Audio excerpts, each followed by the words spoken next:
What's up, peoples? In today's video, we are talking about 4 benefits of a high protein diet.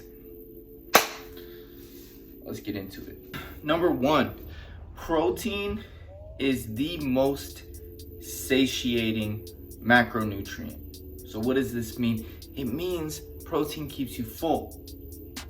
Now, there's a few different mechanisms that might be the reason why protein keeps you full, but we know there's something called the thermic effect of food, which basically states that we only absorb about 70 to 85% of calories from protein.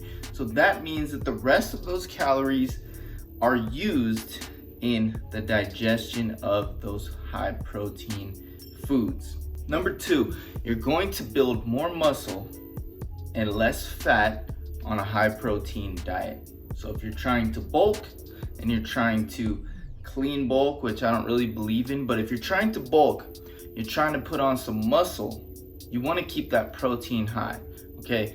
And there's no real qualms about that. You shouldn't be surprised by that, as protein or amino acids are the building blocks of proteins, and you need amino acids, you need proteins in order to build muscle.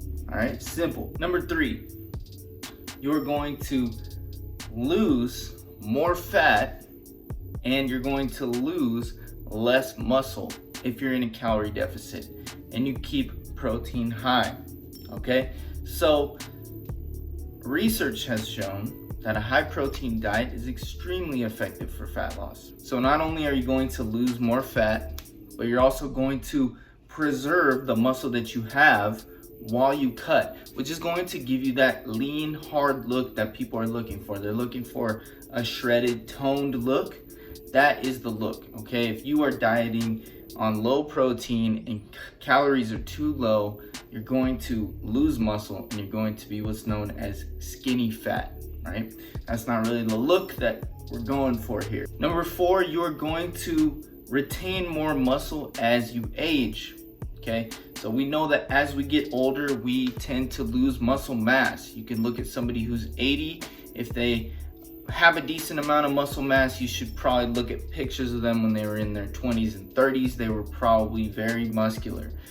Our rate of muscle loss is dependent on training and our nutrition. If we keep protein high and we make sure we are training, then that rate of muscle loss is obviously going to be slower. Now, elderly people cannot use protein that we get from their diet as efficiently as younger people, so therefore elderly people need even more protein. Now, I know this may be something you've never really heard about, people don't really talk about, but as you age, your protein requirements actually go up. Fun fact, high protein diet also reduces the risk of osteoporosis.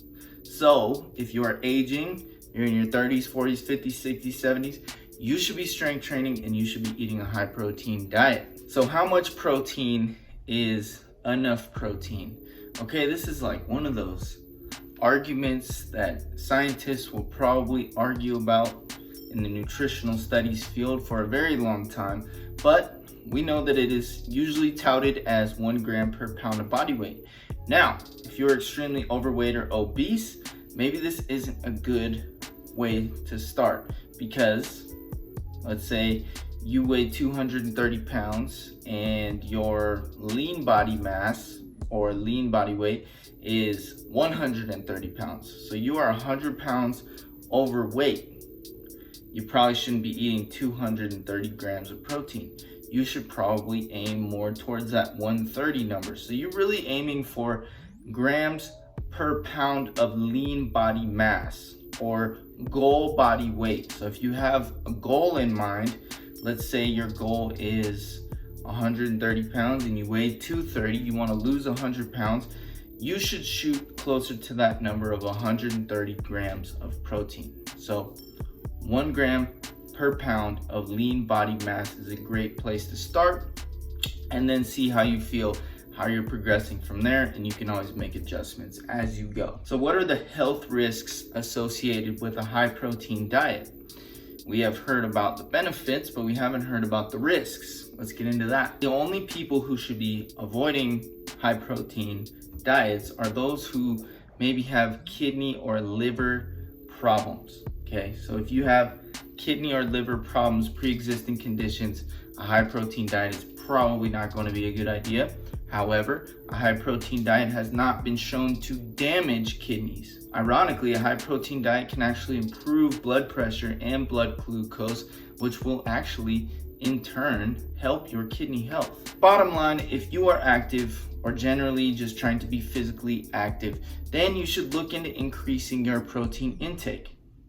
Okay, so I'm going to be talking a lot more about protein this week, so if you're interested in that content, hit that like button, shoot me a comment, and make sure you subscribe and hit that notification bell to get updated on videos. I'm going to be posting every single day, so you don't want to miss out on this series on protein. So go ahead and let me know what you want me to talk about next, and we'll see you guys in tomorrow's video.